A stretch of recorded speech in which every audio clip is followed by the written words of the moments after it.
I believe that the most important days in your life are the days, 2 days. The day you are born and you find out why you were born. So I always wanted to ask myself, like, why I was born in this region, and why I'm born in this family, and why I was born in this situation, and what's the purpose of life.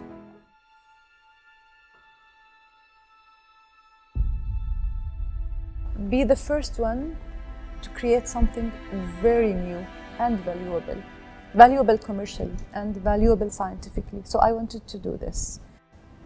I'm a very strong person. I'm very determined, resilient, dominant. I never gave up. I never regretted anything I do. I keep going, and I'm a dreamer. I am a dreamer, very curious, very adventurous. And if you put all of this in a package, that's what exactly made me Penelope today, the strong woman, the leader in my region. This week we bring you episode number 71 with our guest Penelope Shihab, scientist, entrepreneur, and CEO. Born in Bethlehem on Christmas Day, her story is one of perseverance and inspiration, beating the odds as a woman who grew up in Palestine, where she experienced war before escaping it, to get an education in the UK, eventually moving to the country of Jordan. Penelope Shihab is a dreamer, a risk-taker, and an innovator. The Doctor of Biotechnology changed course in her research with her discovery of the properties contained within camel's milk. This led to years of research and patents of her products in both the UK and the US. Finally, you'll see how small the world really is when she tells the story of how a woman from Cloughhjordan, Ireland connected her to American Real. So sit back, relax, as I welcome Penelope Shihab.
This is American Real. I am Roger Brooks. My guest today is Penelope Shihab, entrepreneur, scientist, and the founder and CEO of SkinU.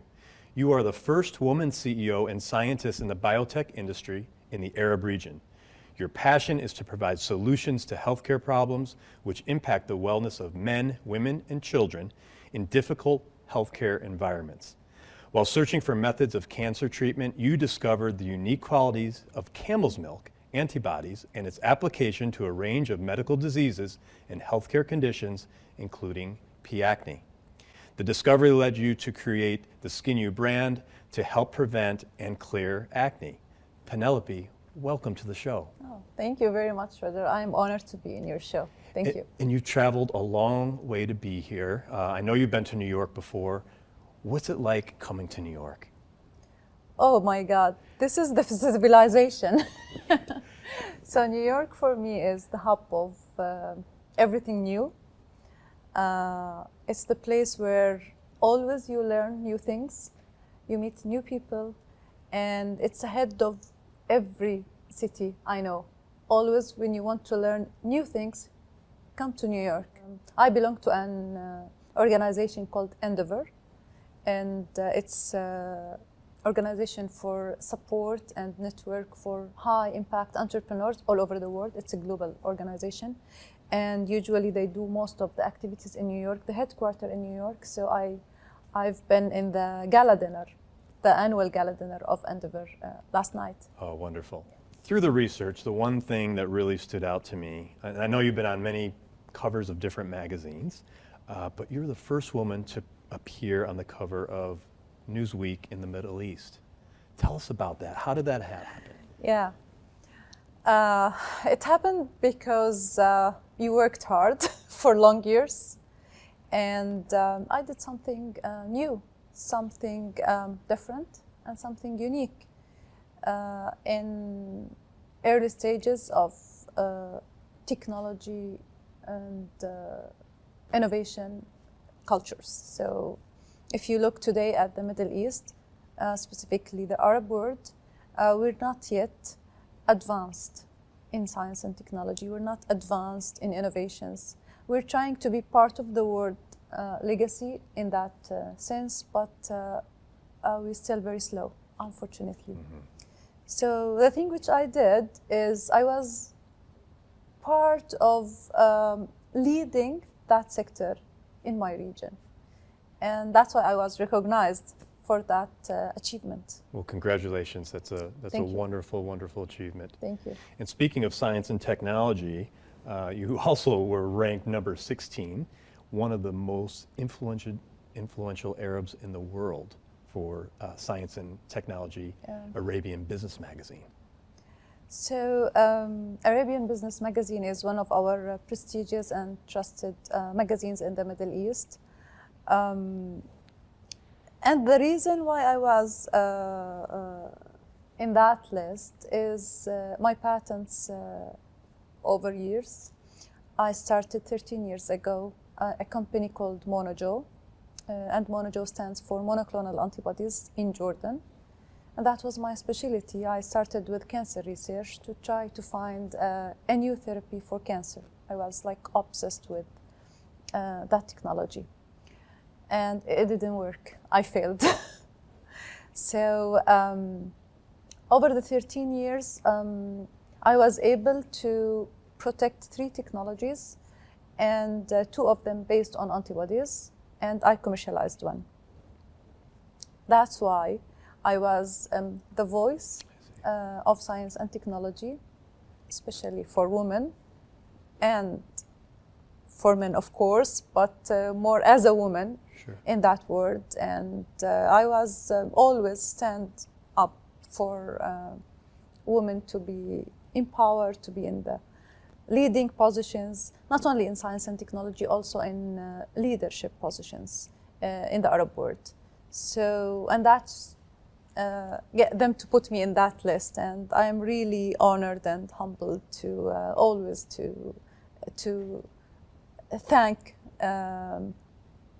the magazines and the organizers for this kind of, again, recognition. Sure. Yeah.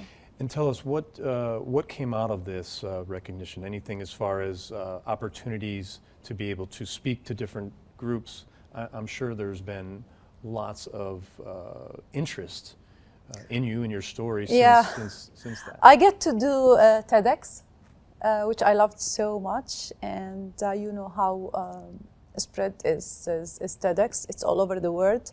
I spoke in so many countries in different topics, but the one I always love and I always get interested to speak about it is entrepreneurship and women entrepreneurship, because this is something need more and more and more support and spread the voice about it. So got so many interviews and articles. I did Forbes, for example. Wonderful. And other many local and regional and international magazines and newspapers after the cover, after the list. And it's like the snowball rolling. So every time I get new opportunity to talk, which is really good, because you're always trying to be the strong voice wherever you go. And this also strengthens you from inside, that you're now responsible, you're committed. You can't go away from this. You're the face for that region and for that subject. So and I'm happy doing this. So I could see that it helps, as you as the individual, helps you step up your game, so to speak, to make sure that you're always at your best, delivering your best. Yes, sure. Yeah. Yeah. Wonderful. Yeah. Can we go back and talk about your upbringing? Let's talk about some of the things that were instilled in you, as a youngster and as a young woman, that gave you the strength, the confidence, the abilities to become who you are. Roger, I would say it's the challenge, and living under very tough circumstances. So I lived half of my life in Palestine, which was still under the occupation. And that was a big challenge. It's like a prison. You're living in a prison. You can't dream. You can't travel easily. You can't think of if anything big you can achieve, because you're living under oppression, on injustice. And this was the big challenge for me to overcome. At the same time, it was my driver and motivator to overcome the challenge and achieve, and then prove to the world that you can achieve whatever your situation is. And that's exactly what happened to me. So back to my childhood, I was born in the Christmas day in Bethlehem, where Jesus was born. Wow. Very close to the Church of Nativity. It's a hospital for the French mission at that time. So I was very much attached to the Christianity, but I am Muslim. Okay. And I'm very proud that I was born at that place in that day. Very special. Very special, very special. And that gives you some sort of energy and positive vibes all of your life. That you're blessed. Don't forget that you are blessed. Okay. Lived the life of the ordinary child in Palestine, but again, I was not living in, let's say, ideal family. So I had lots of problems between my mother and father. So eventually they divorced. So it is a challenge. It is a problem. But again, it was a driver for me to succeed and to be a special personality in life. I had the chance. I had another way to go, which is suicidal, which is getting involved in bad things, in drinking, in whatever bad things you can think of it. But I went the other way, the straight way, the very straight way. Wow. Yeah. And how old are you now at this point? Early teens or? It was I was 10 years old when that happened. Also, I witnessed Intifada. And Intifada in Palestine, it's like war. I mean, you see people killing in the street, you see your dear friends dying in front of you, and that was really big in my life. And at that point, I decided to get out of this country, Palestine. I love it. I enjoyed my childhood, but you can't stay there if you have big dreams. Yeah. So at that point, I finished my school and I traveled to Jordan to continue my education. Okay. And since then, I go back and forth because my family is still there, but I never lived there again. And how old were you when you left? I was 18. Penelope, how would you describe your personality? Yeah, very sensitive question. But I would say I'm very assertive. I'm a very strong person. I'm very determined, resilient, dominant. I never gave up. I never regretted anything I do. I keep going. And I'm a dreamer. I am a dreamer, very curious, very adventurous. And if you put all of this in a package, that's what exactly made me Penelope today, the strong woman, the leader in my region. Do you think those tough days as a child in Palestine helped you become who you are today? For sure, for sure. I believe that the most important days in your life are the days, 2 days. The day you are born, what is that day? And you find out why you were born. So I always wanted to ask myself, like, why I was born in this region, and why I'm born in this family, and why I was born in this situation, and what's the purpose of life? To eat and to study and to marry, and that's it. So it's always inside of me. I was very curious, and I used to learn from people and listen to people, especially old people, and I enjoyed it. And I wanted to draw for myself a personality or a style where I wanted to put myself in for the future. So all of the life I lived in Palestine were part of those dots which made the picture of Penelope today. So it's the childhood. The big part of it is the childhood. And the other part of it, it's after that, the environment. And how did you, as a woman, in the country you were growing up in, and then even moving to Jordan, what do you attribute your early and current success to? How did you persevere when other women maybe were just kind of following, the norm? I love challenge. I believe in myself. I believe that if I determine to do anything, to achieve anything, I will achieve it. So this is number one. Number two, I'm a risk taker. So I take risk and I just go. And I commit myself to any result. I don't just run away. I'm a responsible person. So I took this decision, whatever it is, I will follow my commitment. So you take ownership. So I always do.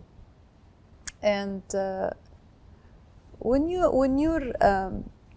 you're that kind of person who love the challenge, you don't stop. You always need to keep going, another challenge, bigger challenge, different challenge.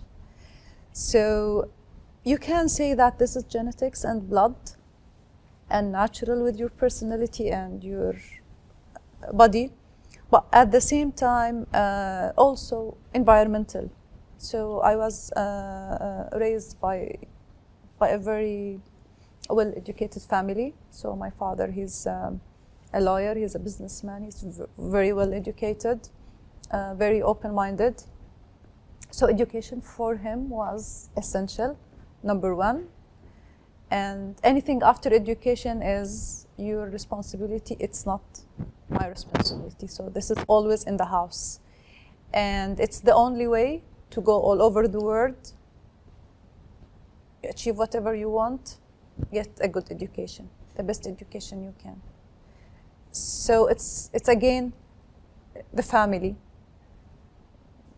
and the personality. Sure. Yeah. And you talked earlier about being a dreamer. So it sounds to me, almost a combination of that determination, will, desire, but also having that dream. And that's okay to dream big, Yeah. right? Even when you come from a place that may not be so easy to dream. It's not, and never been easy. Never been easy. No. Yeah, I have big dreams, Roger. Very big dreams. Yeah. Talking about education, Mm-hmm. can you walk us through your education path? So I'm very passionate to science. I loved science all over my life. I just love it. but I wanted to be a journalist. Really? Exactly. So it's a different thing, because I'm so good in writing and reading and very imaginative. So I wanted to be like a journalist, and I wanted to stand for human rights at that time because of the political situation and the conflict zone I was living in. And then because I have so good grades in everything, my family pushed me toward science and medicine. So I did a bachelor in laboratory medicine in Jordan. Then I started to work for an international company after this bachelor degree. It's a very interesting company. It's a Danish company where I could rotate in different departments, in technical departments. It's a biotech company. And by that time, I wanted also to do some research and work, so I applied for a master degree in science. It was in immunology, hematology, very specialized topic. And something maybe important, we in the Arab world get married very early. So I got married very early in that time. So I was studying and get married. And I got pregnant directly. So I couldn't finish any research I started because it was too dangerous to get into the lab, bacteria, virology lab, bacteriology, while I'm pregnant. So at that time, I had to do a shift and to stop working in the research and doing something easier and not practical. So advice from one of my friends was, Penelope, do a degree in business instead of that, which I did and never thought of business. So I did my MBA. Wow. Yeah. So I had a scientific degree and I had at the time MBA. Finished all of that and quit the company, which was very crazy decision. Risk taker. Risk taker. And at that time also I finished my duties for the family. So I had 4 kids, 3 beautiful girls and 1 boy. And I decided that now it's my time. And then I created the company 13 years ago.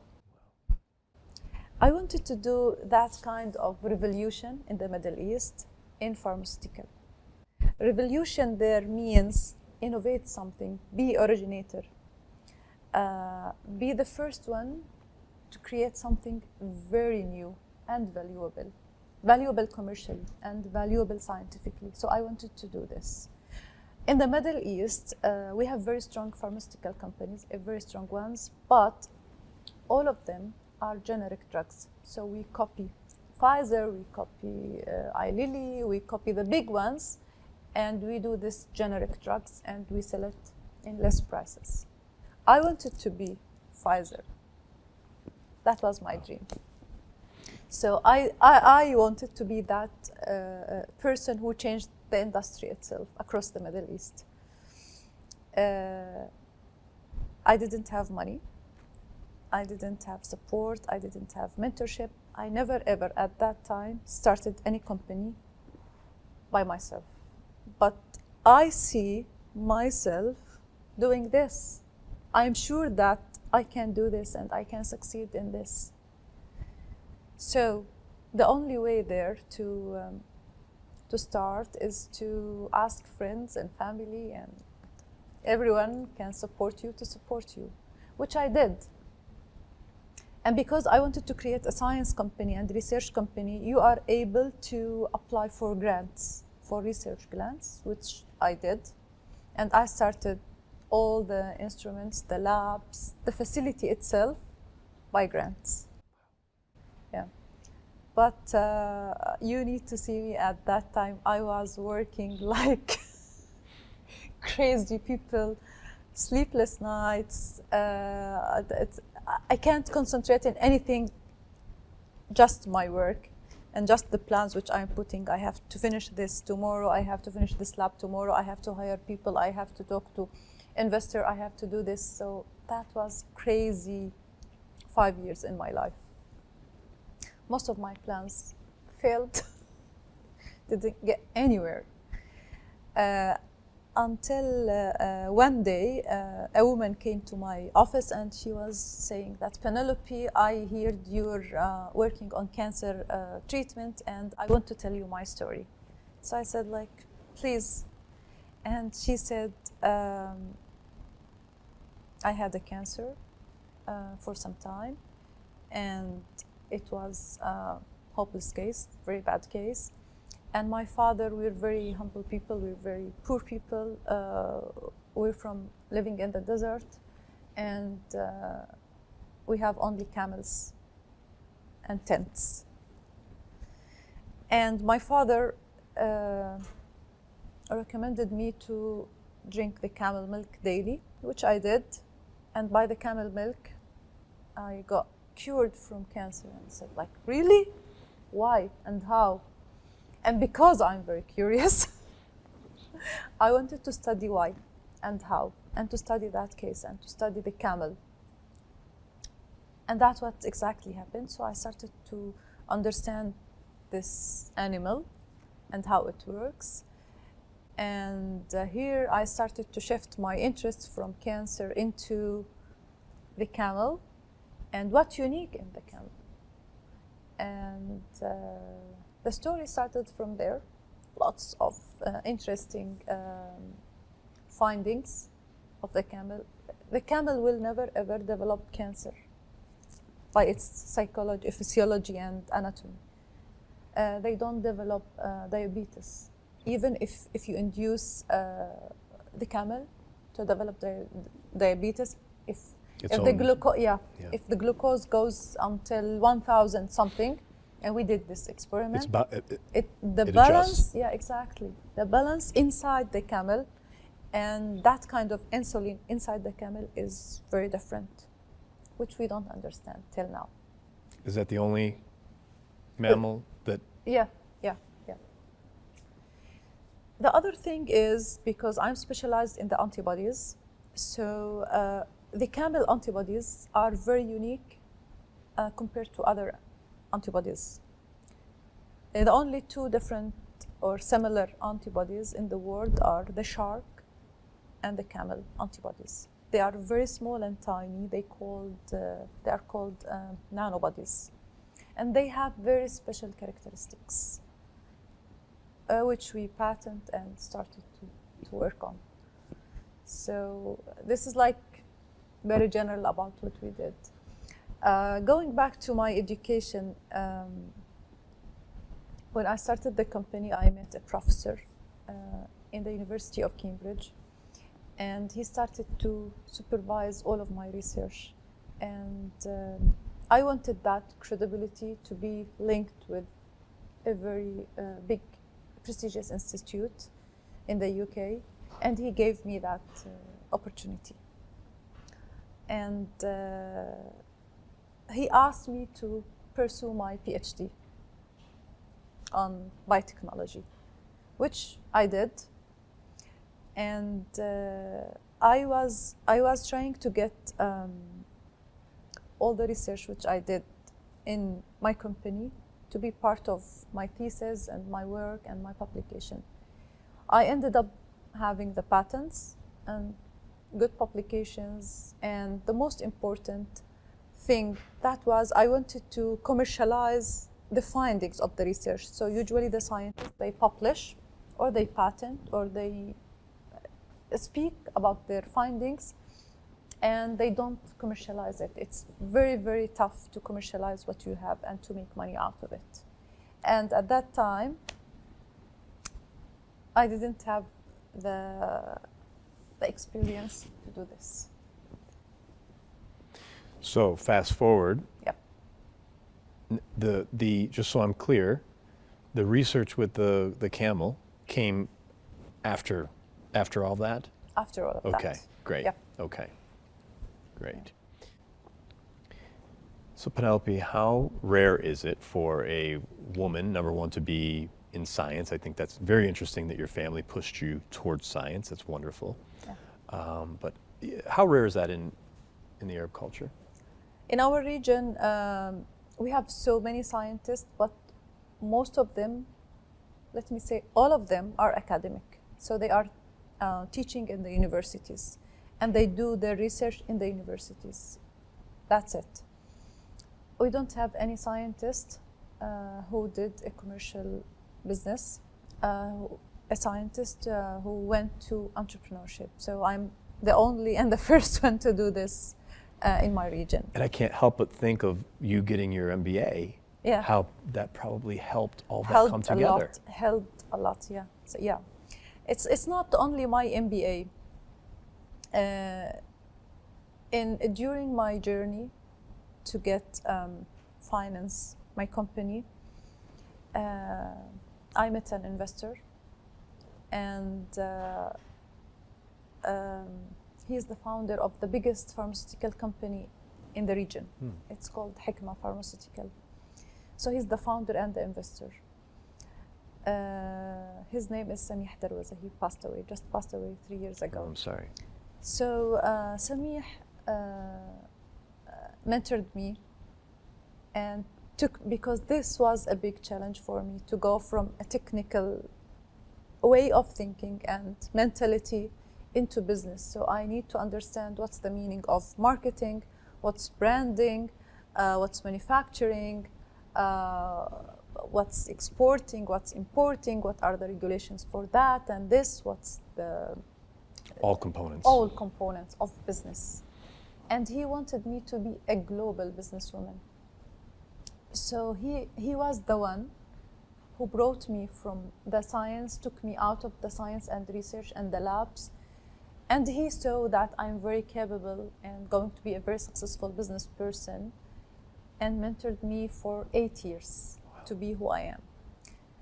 And I really give him all the regards and the credit for that. And he took me all over the world. So we traveled together. He introduced me to the big CEOs.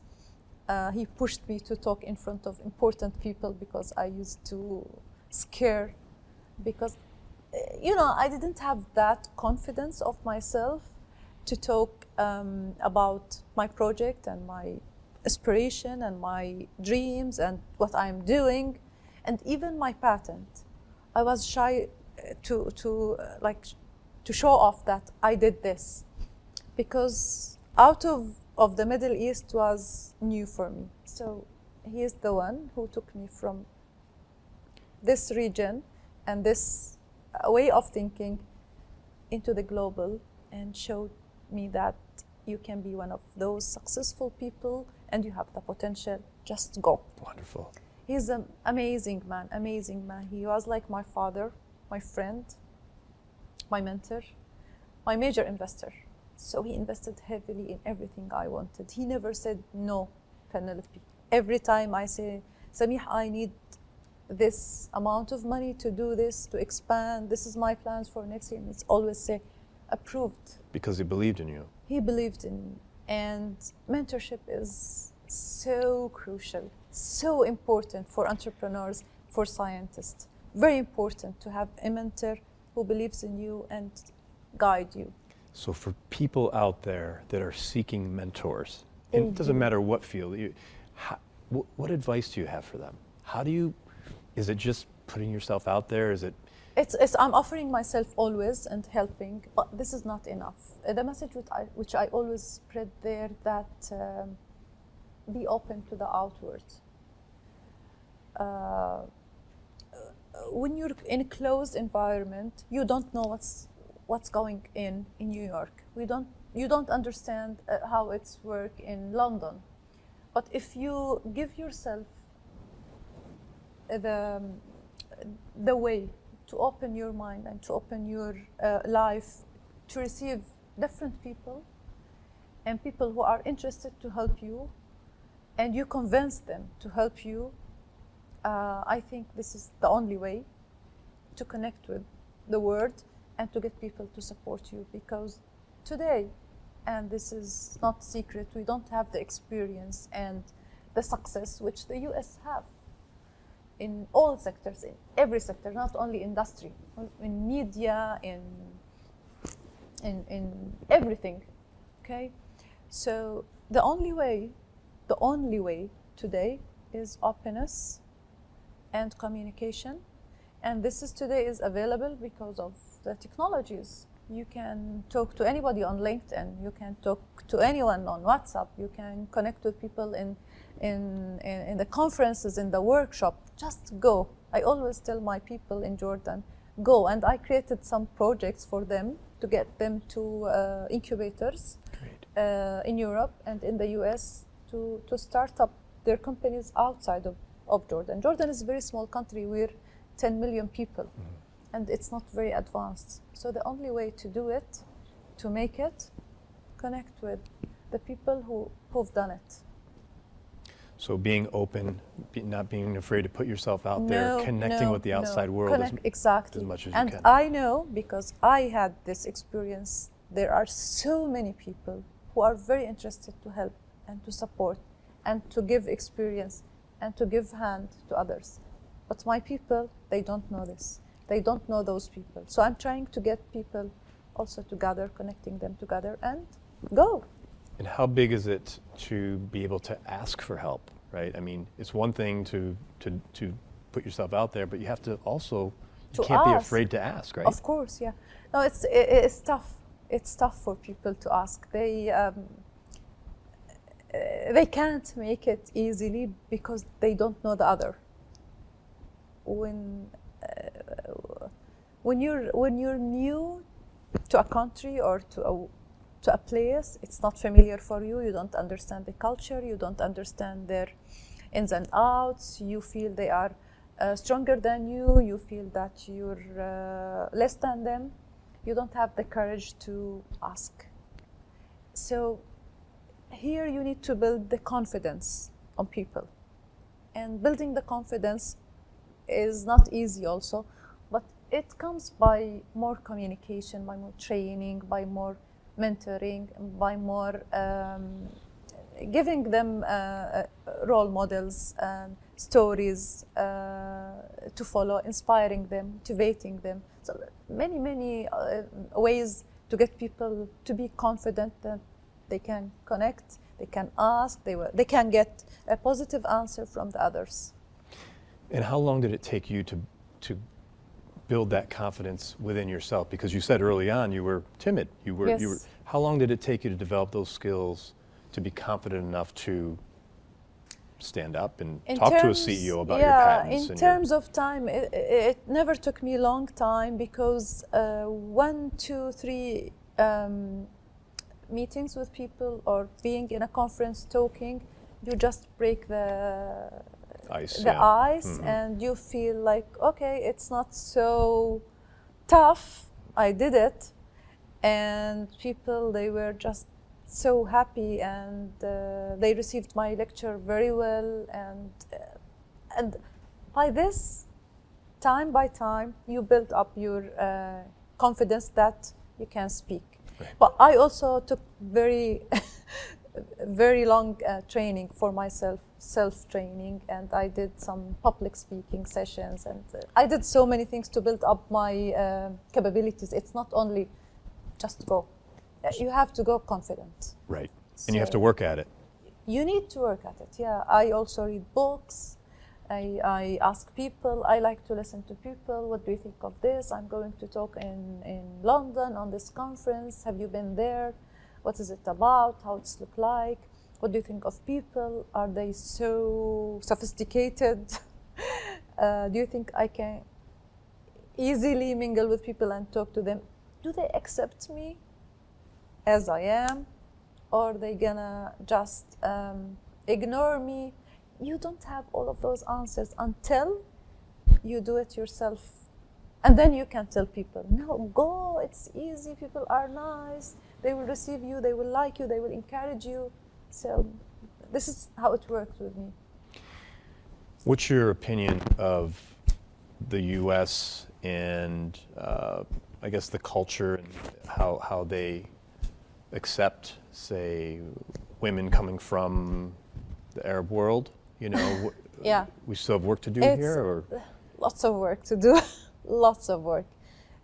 I believe the US is still in very early stages to accept the others. Today you can see Trump. It's a reaction of many people here. So they don't like immigrants. They don't feel sometimes that those people have the rights to be here or to take any advantage of the US. And sometimes they judge people based on who they are. And I faced this, honestly, in the US. Didn't hurt me very much because I'm in business. So in business, it's like strong word for the US. I'm in business, I'm a businesswoman, I'm an entrepreneur. So everyone wants to talk to me, to make a deal with me, to work with me. It's fine. But if you don't touch this word, just going to social activities, to do other things, no, people are judgmental here. They are judgmental. And I am Muslim. Obviously, I'm putting scarf. So people who has issues, they will not talk to me or deal with me. People who are very liberal or open, they will talk to me and ask who I am and why I am here. And they will be nice with me. So it depends, but I've seen it. Need lots of work. And I'm responsible for some of this work, and I will work on it. I'm committing myself to change this misperception of Muslim Arab women. I think a lot of this starts at home too, right? So what can families, you know, we're a family of 4. We sit down with our kids 3 or 4 nights a week to have dinner. What can we talk to them about to educate them as far as this is concerned? You need to talk to them about humanity. You need to focus on human as a human without labels. You don't need to talk to people as this or this, this right, or this right, or this right. or this. It's humanity. We're all human, without any labels. I like you because you're good for me, because you're nice with me. You never hurted me. You never touched anything in my life which hurt me. Doesn't matter the color of your skin, doesn't matter what you wear, anything. doesn't matter anything. This is freedom. This is freedom. I respect you, you respect me. Full stop. So this is what we need to teach our kids to embrace in their life. And it's very important. In the US, you see the communities inside. This is the Arab community, the Muslim community, the Jewish community, the Latin community. You can see this. It's still people there. And it's nice. It's not bad. It's really beautiful to keep all of this cultural and habits there. But the bad thing about it is it's not to look at the other people down first, because we see this. Don't judge people because they are different than you. We're all the same, human to human, and that's it. And kindness. I teach my kids to be just kind until the other person is not nice with them, then they stop, and that's it. Well, our mission here at American Real is to raise global consciousness. That's what we're trying to do in every way, shape, or form. So it could be through the form of this discussion and just having this, small talk. Yes. It's when I went to London to interview Brian Rose, I loved London. I just felt, I love New York, but London just had this feel of mutual respect wherever I went. Didn't really matter, where I see in the US there's, like we talked about earlier, we definitely need some work. There's people that talk behind closed doors, there's people that talk openly, and we need to change this as a world community. There are now global values all over the globe. So regardless, wherever you are from, you're Pakistani, you're Indian, you're African, you're Arab, there are standards and values which we all should like respect it and make it our values, and teach it in the school, in the house, in the street, in the hospital, and in everywhere we are as humans communicating with each other. We have to embrace those values, and those values are also in every culture. You're talking about respect. You're talking about like, let's say, not being rude with people, being a nice person. Smile every time you can. Give attention to people who are older than you, younger than you. I like something very much in the US. Every time I go into the taxis or the streets, some people, they smile to me. Just a smile. Doesn't mean big thing, but it makes me very comfortable and happy. Yes. That, okay, oh, he's smiling to me. She's smiling to me. It's nice. It's just nice, and it's free. Yeah. So this is, like, for me, it's a value. And I raise my kids this way. Smile to people. If you see anyone who can't do something and you can help, go for it. So I believe in all of this to change the world, to get people again connected, because we need people to get connected.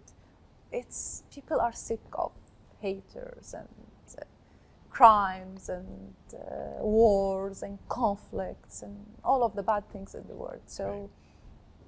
And my role and your role today is to show people that with our different backgrounds, with different educations, with different faith and values from our houses, we have exactly the same influence on people, because we have our standards. Right. Right? And that mutual respect. It is. So what is it about being an entrepreneur that you loved? Those nights where you were staying up all night working with a family, trying to do, what is it? What gives you the energy to do that? The legacy. I want to leave a legacy after I pass away. I want to make my kids very proud. I want to make my parents very proud. They are proud, but because I came from different place where we don't have this kind of outstanding entrepreneurship, successful stories like Amazon, Facebook, Tesla, Apple, name it, the big ones in the US. We don't have all of this across the Arab region. But we started something which is growing and nice. But unfortunately, the number of women in the entrepreneurship is very small percentages, because of the stereotyping there. We're always supposed to be housewives, raising the kids, taking care of the husband, and making the food. So this stereotyping all over the Arab world, because of the culture, limits us to go for other tasks, to do other tasks. And we don't have that sort of education to show that we're multitasked women, and with the family of the help, which is a privilege, we can do different things. So you have only exceptional people who become very successful. And I'm one of those, because I believe that I can manage between my kids and my family and my work. And I can be good in all of them, but I can also miss so many opportunities in my life, which I accept to miss, because I'm looking for something bigger than that. I can see it. So if you accept as a woman to raise the kids in a certain way, because you're not giving the kids everything they need. You don't give them enough time. You don't give them enough spending sometime because you're putting part of your budget to your work, and also your partner. So it's very important to get a partner, a husband or a wife, who's understanding what is entrepreneurship. Entrepreneurship is sleepless nights. It's kind of crazy work. You work 24 hours, 7 days, non-stop, and you don't feel you're tired because you love it. It's like a game for you. Win or lose, and you always wanted to lose, and you keep trying to win. This is entrepreneurship. At the same time, you need everybody around you to see that you're also a giving person. So you need to give back to the community, you need to give back to the family. So to balance all of this, it's hard equation. It's very hard equation. If you believe in yourself, if you feel that you can do this with the support of the family and friends, go for it. I'm trying in Jordan and in the Arab region to show by example that why not? I did it, and I'm a mother, and I have beautiful kids, and I'm married, and my husband is very traditional Arabic man. He's not a Western guy who understands entrepreneurship. He doesn't allow me to go every time from country to country. He has his restrictions, he has his different mindset. It's not that guy who's very open to everything I want. But by persistent, by convincing the family and him every time, and every time you achieve, you prove that you get there. So they give you more space and support to go to the further goal you wanted to reach. So if you show people this by example, not by talk, by action, women will start to follow you. And this is what's happening in Jordan. So we have now this kind of movement for successful women in entrepreneurship, but it's very small, very small. We are not yet decision makers in our country, which is sad, but we're also now like pushing in a way the laws and the regulations and the politicians to give us more regulations to lead the country in business and science and entrepreneurship. So it's not shaped, but it's taking shape. Right. This is like how I can describe it to you. Yeah. And as you're talking, two words were in my mind the whole time, and that was example. You know, you're a wonderful example. And is there progress? And it sounds like that is starting. So you answered both of my follow-up questions, but what a wonderful example, because what you're saying and showing is if I could do it, you can do it. You can do it too. You can do it. And that's great. And if you think about even the US or the UK or other countries that may be a little bit further ahead than say Jordan, that's what the pioneers were doing back then. They were showing by example that I am a woman and I could do it. So maybe we're just a couple of decades away from making that But we reality. have a privilege. I always tell my American friends and British friends that, guys, we have very, very, very support system, which is family supporting us. So for example, I raised my kids in a certain way where they are my team, they are not my kids. So everyone has a task from very, very early age. Everyone has a task, and they cook and they work and they help each other in the homeworks, and they taking care of the house. I come back late to the house, so they answer the phones, they take care of everything. Now they are getting older, they are booking my tickets, sometimes booking my hotels. They are helping me in social media. It's wonderful. They are my team. Right. Because now they'll go on and be able to do this for themselves and pass it on. So, and at the same time, I'm the example for them, the role model for them. So they are seeing me growing, and they are also proud, and they are trying to copy my steps. Wonderful. You know, this is because of the support system I have. So I have my mother helped me, I have my mother-in-law helped me, I have my friends, they helped me. Because when my kids were very, very young, I have to send my baby to my friend to take care of her or him, very, very early age, because I need to keep working in the lab.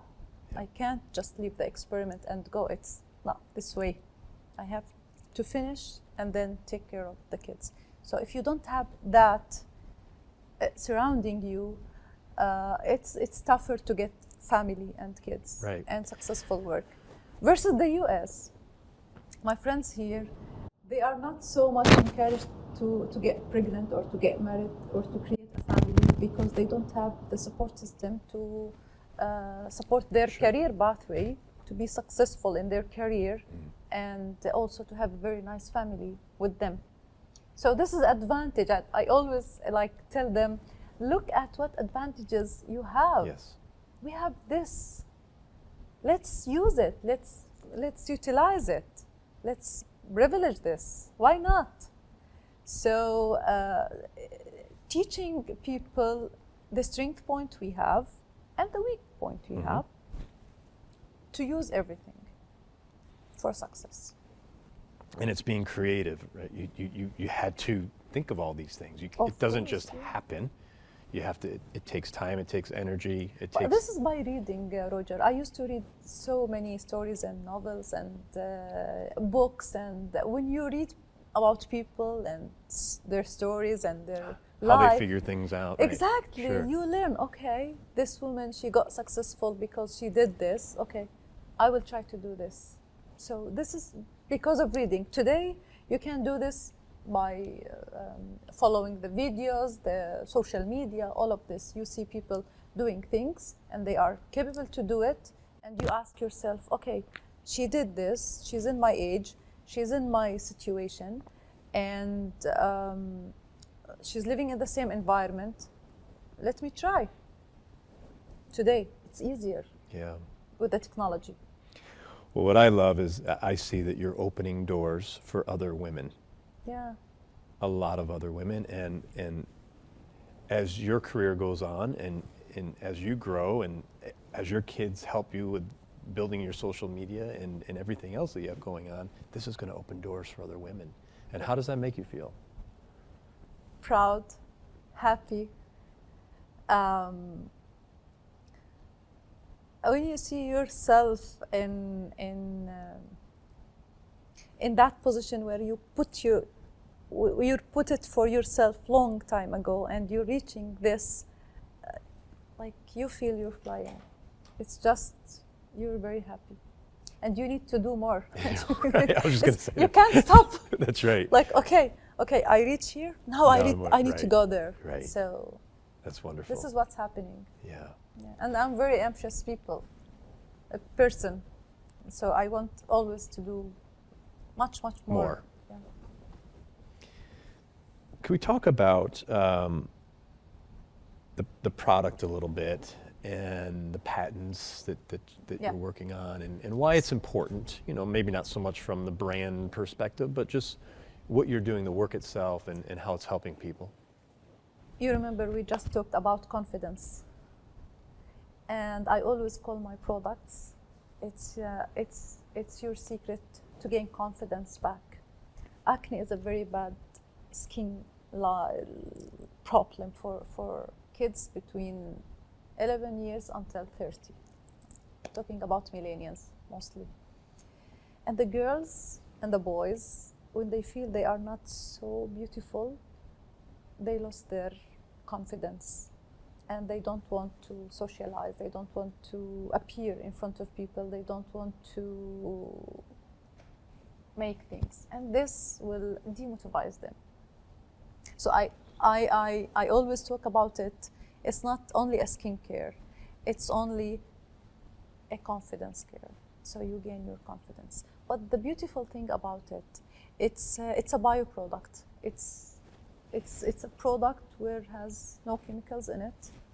It's very natural. We're talking about a camel milk based formula after you engineer the camel, so you get all the therapeutic effects from the camel milk.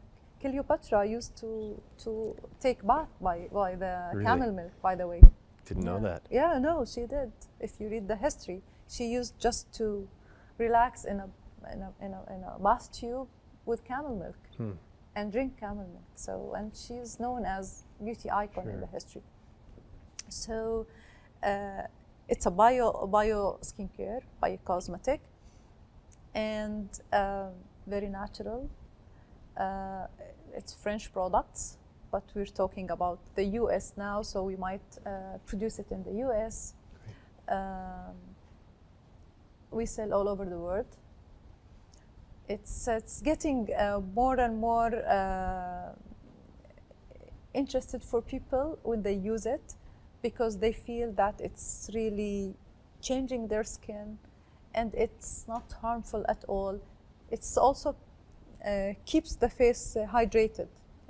Most of the products in the market, they are antibiotic, which has a bad and really terrible side effects, like the antibiotics. I can't name any one of them, or the other products which are very conventional and traditional without any big effects on the face, cleansers or just washes, face wash or creams, but they don't have that effect because they do a specific formula which is very common in any product. It's not innovative one, it's not new, and always people, they are trying to find new things, new innovations, new trends, what's going on in the research and what come out of the research, and they want to try it, they want to see it.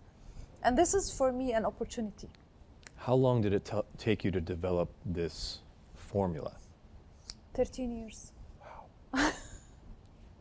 Wonderful. Yeah. It's patent in the UK, it's patent in the US, and it's patent also in Jordan. So is it a cream?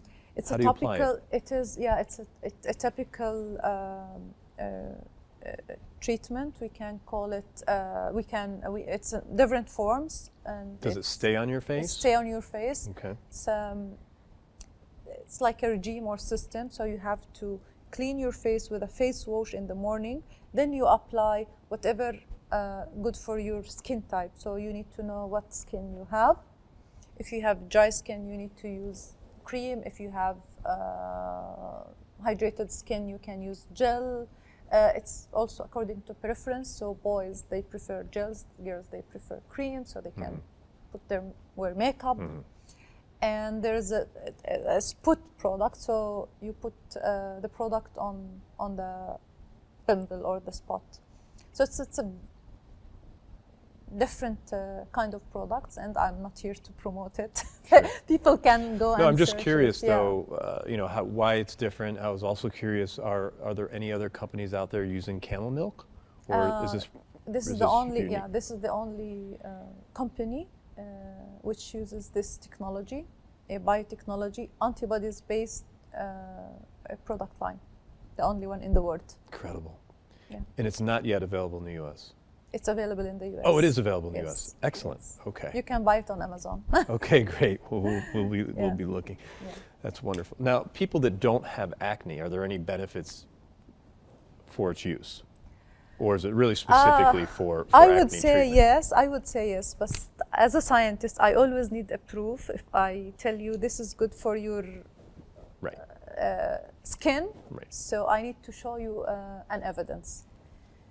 But I used it since I started to work on this, and I claim personally it's anti-aging. Great. Well, Yeah. that in itself is enough. Exactly. So now I want to use it. Yeah. But I don't have any evidence of this. I'm trying Okay. to find any scientific evidence and proof for that, but I don't have till now. Sure. Except I used it and my friends using it, and we still look very young. Right, right. You have not aged a bit. Exactly. That's awesome. So this is the only evidence I have. Yeah. Yeah. Wonderful. So you talked about your family, and you talked a little bit about how you were able to manage it. Let's talk about stress a little bit. I mean, you seem very calm, very confident. You've put a lot of systems in place to be able to do what you do, but do you get stressed? I mean, Of course. okay. Every Okay. time. Yeah. You will never see any person in business or entrepreneurship without stress. They will lie to you and say like, no, I have a beautiful life. I have like easy life. It's not. How do you deal with it? I exercise. I socialize. I have lots of friends and good connections. We're Muslims. We have faith, and we have special connection with God, that we trust everything God makes for us. So this trust, we call it الثقة بالله in Arabic.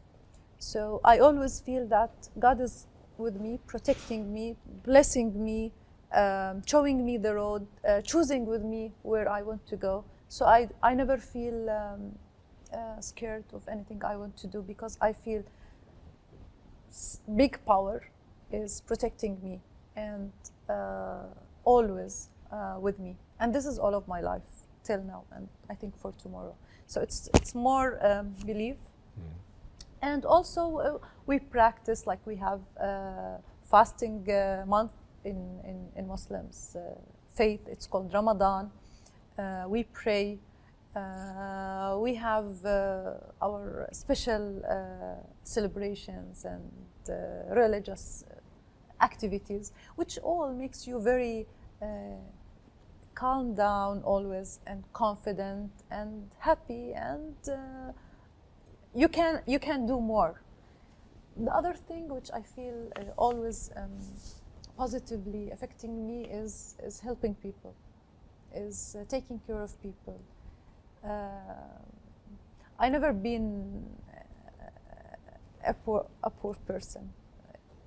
It's not my challenge. I never been in bad financial situation myself, and that happened to my father because he was a refugee from Palestine, and he had very bad life in the refugee camps and all of this. Then he had his education, and he made his wealth, and he get married, and we came to life. So I never suffered from this. But I have that deep, deep, deep feeling and sympathy and empathy with poor people. And I always wanted to help them to get education and to make their lives happy and successful. So when you give, and when you help the others, and you see just the smile and the happiness when they get their degrees or good education, this like a satisfaction and gives me like big relief and break. Yeah, wow. And I love it. I enjoy it, and I always like to do it. I interviewed a neurosurgeon a few weeks back, Dr. Sethi, originally from Pakistan. And one of the things he said during our interview was that he learned that the best time to give is really even when you don't have it, or when you're not thinking about it. That's Exactly. the best time to give, Yes. because when you do that, he says what you'll get in return is tenfold. The positive energy you gain and the vibes Yes. is tremendous. But how do we help the person on the street that we walk by? How do we help the real poor that, you know, there's a lot of kids, there's a lot of poverty in the US. There's kids that, you know, our public school system in New York, they take snow days very serious because they don't want to close the school, because that may be the only meal that child has for the day. Oh my God, yeah. So again, as a global society, as individuals, how do we help people? Is it just us as individuals doing it to as many people as we can, for as many people as we can? No, we need to create this kind of culture where everyone gets into a position or a situation that he can help the other. And this is again value, Roger. Value to help, to be in assistance for others. Because it doesn't mean that that person or that woman in the street, she couldn't get education because she doesn't want. Sometimes they can't, they don't know how to do it. They don't know where to go to do it. Sometimes they are in that kind of situation, they don't know who they are. So first, I believe in communication. Talk to these people. It's not me and you only, but we need to create this culture across the world. Again, human to human. And if you can save one person, only one person, and I can save only one person, we're creating a culture. And talking about this, encouraging the others to do the same.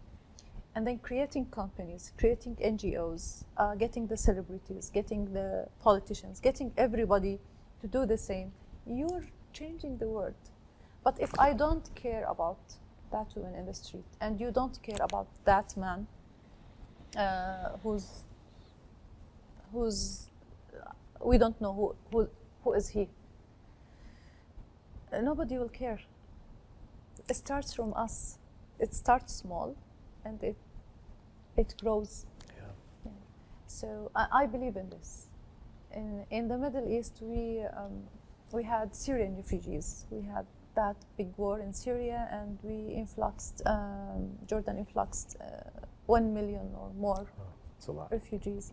And we're a very small country, and we don't have that resources to cover this big amount of people, just shelter to our country.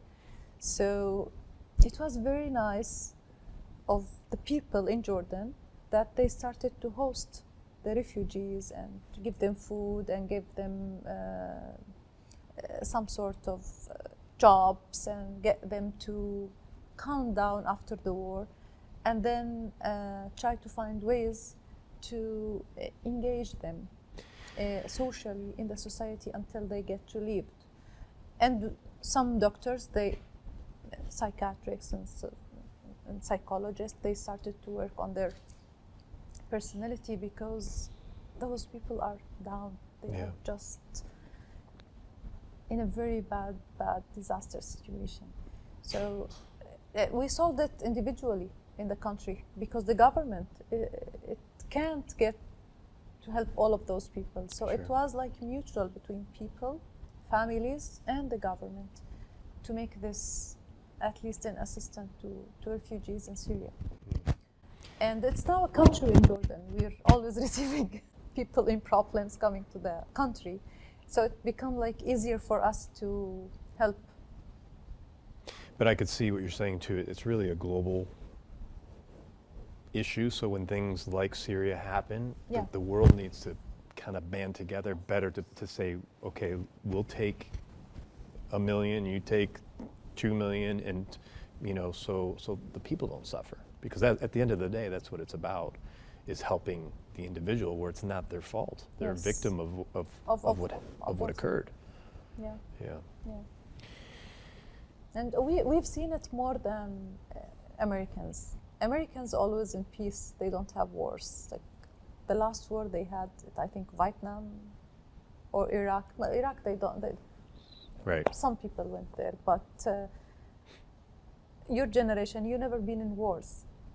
So comparing the two regions to each other, people here, they are in a stable situation. They are just competing to have good salaries, good lifestyle, making money, growing their families, and that's it. Yeah. Where in the other side of the world, people just want to eat and to find a shelter. Survival. You need to see them in winter. You need to see them in hunger. You need to see them in their real situation. And the media, it's really not reflecting everything happening there the way it is. Mm-hmm. So it's again the people. We should truly showing what's going on by our tools, by our mobiles, by our talks, by telling the stories, what's going on and why. They are victims. Yeah. Well, this has been a wonderful conversation. I just have a couple more questions before we wrap up. The first one, let's talk a little bit about your interests. I know you love to travel. It'd be great to hear how we came to meet. Talk a little bit about your interests. So one of my big dreams since I was a small kid is to see the world. And I don't know why, I used to be very fascinated by the sky and the planes and flying. And I wanted to fly a plane sometime. And I wanted to go all over the world. And that was like inside of me. I never said this until I did it. So it was always inside of me, like I wanted to be successful, and then what's after successful? It's I want to see the world. So I started doing this because I didn't want to wait until I get enough money, because I don't know when I will stop and say, yeah, I'm successful now, I have to travel. So I decided to travel during my journey to success. So it has been now 10 years. I'm going all over the world. So I did Europe, I did South America, I did America, I did part of Africa. I'm trying to go all over the world. And I don't go just for travel. Usually I go because I have meetings or conference or workshop, but I do another part, which is I want to understand what's going on here, the culture, the people, the economy, the opportunity, the history. So I learn it all. And it's very interesting and fascinating to be very curious to the others. So talking about me and you, how we get together, I was in Ireland. I was invited to speak in a conference called Irish Arab Business Forum. It's like a very big one in Ireland. And I also got invited to University of Limerick to make some sort of partnership between my company and the Institute of Biotechnology there. And it happened that because I'm Jordanian, one of the ambassadors in the forum recommended to invite me to visit a small village in Ireland called Cloughhjordan. And Cloughhjordan in Irish, Clough is rock. And our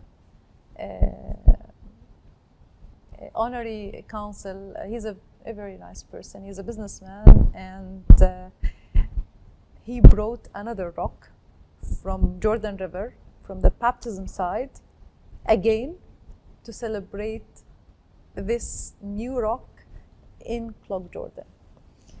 And they made all of this big party, and with the contribution of everybody in the village, to celebrate a new rock of Jordan. So I was like very curious, what's going on? What's the story of this village? So the story, shortly, it's 800 years ago. An Irish guy came to Jordan, and he visited Jordan River, and he picked up a stone, a big rock from there, took that to Ireland. And he started by that rock his house. Wow. So he built up his house 800 years ago. Can you imagine that? And he wrote Rock of Jordan. After a while, a village built around his house because of that rock. They named the village Cloughhjordan. Okay. And everyone in the village, they feel that they are connected to Jordan because of this rock from a holy place there. And they never saw a person like me coming and visiting the village. So I was like the first person to visit from Jordan. Wow. Yeah. So they were very nice with me. I danced with everybody. We sang together. We had beautiful food and communication and chatting and mingling. It was a very beautiful day with everybody. And that was very new for me because I never ever expected that warmth of Irish people. And everyone, because I'm different, everyone wanted to know who I am. And starting to offer, like, do you want to stay in my house? Do you want to come to show you the museum? If you want to stay here, you can stay in our hotel. Like, so nice people. And they felt I'm part of their village. They were treating me this way. So very good communication with them. Everyone followed me on the social media. We started to talk and they started to learn because I'm posting things about my interests. And they started to ask me questions. I was asked, do you do this pen in your country? What is Jordan doing in this situation? What is the political position of Jordan in this? What is that? So it's really opened up a lot of dialogue. Exactly. With so many people there. One of them is a beautiful lady called Mary. And she's very interested to learn and to also to visit Jordan. So we became very good friends. And she said that you need to tell your story Wonderful. in this program. And we need to tell everybody about the connection between Cloughhjordan and you and us. And I told her, it's a promise. I will do that. That's great. And that's what we agreed to do. Yeah. No, and I've been connected with Mary for a few months, and she's lovely. Yeah, she's lovely, and I'm so glad we were able to put this together today. Yeah, exactly. So look, this has been. And you see, it's just when people visit. Yep, that's all it takes. Yeah. Yep. Me and Elmano, we met in Switzerland in a conference. He was speaker, I was speaker in Switzerland. He loved so much what I do. He likes Kinyu. And he asked me to analyze my personality. Wow. Okay. He analyzed my personality and he said, you have the potential to be a very successful person and I want to invest in your company.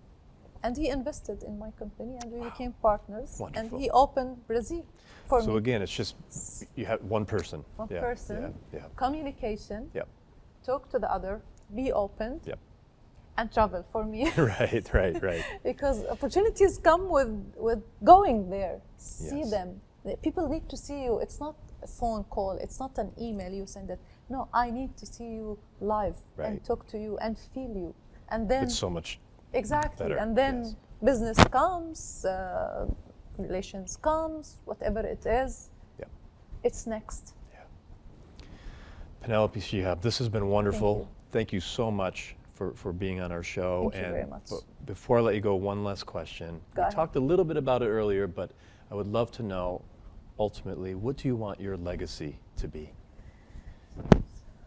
I want to put myself and my name and my family on the map of the Middle East. I wanted everyone in the Middle East to know that there were a person called Penelope. She worked hard and she left this legacy behind her.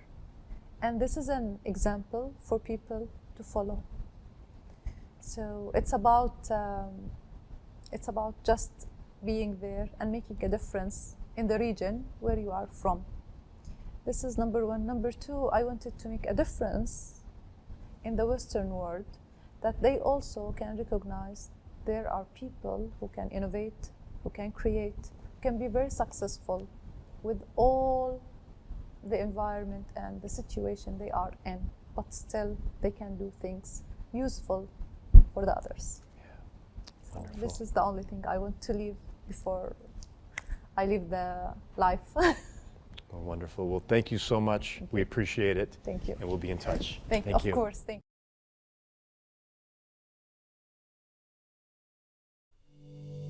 you. Thanks for tuning into American Real.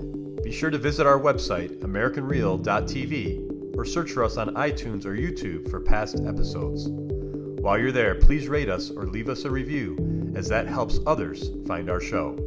I am truly grateful and appreciate all of your support. At American Real, we're on a mission to help as many people around the world fulfill their dreams and obtain their goals. If you'd like to be part of our inner circle or want one-on-one coaching, check out the American Real Learning Academy, where we have self-help groups and courses so you can build the best you. We also have a new Facebook group where you can connect with high achievers from around the world. If you want to go even further, maybe you're determined to write your own book or launch your own podcast, contact me today to see if we could help.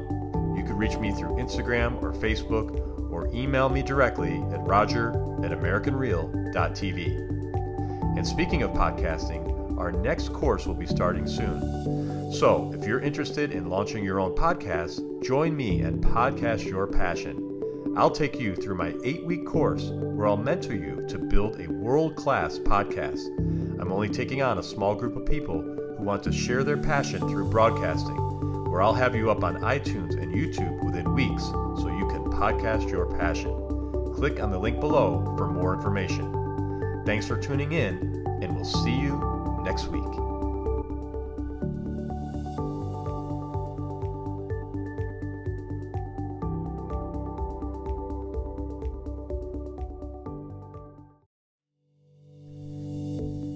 Hey guys, as you know, it's been my life mission to inspire as many people as possible to become heroes of their own personal stories, and I can't help but relate this back to the countless business owners and tech leaders I have spoken to in the past. The digital transformation era is asking all business owners and IT leaders to become more organized and strategic about how they handle company data. But finding the experience and expertise necessary to manage the complexity of this landscape presents a real challenge. So this is where the team at Razor Technology can help. For over a decade now, Razor has been helping companies large and small reduce risk, realize savings, and achieve their cloud journey goals through expert IT consulting, cloud services, and data center transformation solutions. Being a Microsoft Gold partner and having been recognized with many industry awards over the years, these guys support, monitor, and deliver cloud migrations, backup and recovery, customized hosting solutions, IT security, monitoring, application development, help desk, and much more. They can help safeguard and operationalize your data so you could focus on growth, innovation, and creating a frictionless experience with your customers. I personally know this team. They go above and beyond, and they will guide you through your transformation. I'm also happy to mention that for a limited time, if you go to the razor-tech.com website and fill out the contact form, they'll give you a free consultation. Plus, you'll receive an additional ransomware protection service layered on top of any cloud service subscription. Just another reason these guys really make your IT department as efficient and secure as possible.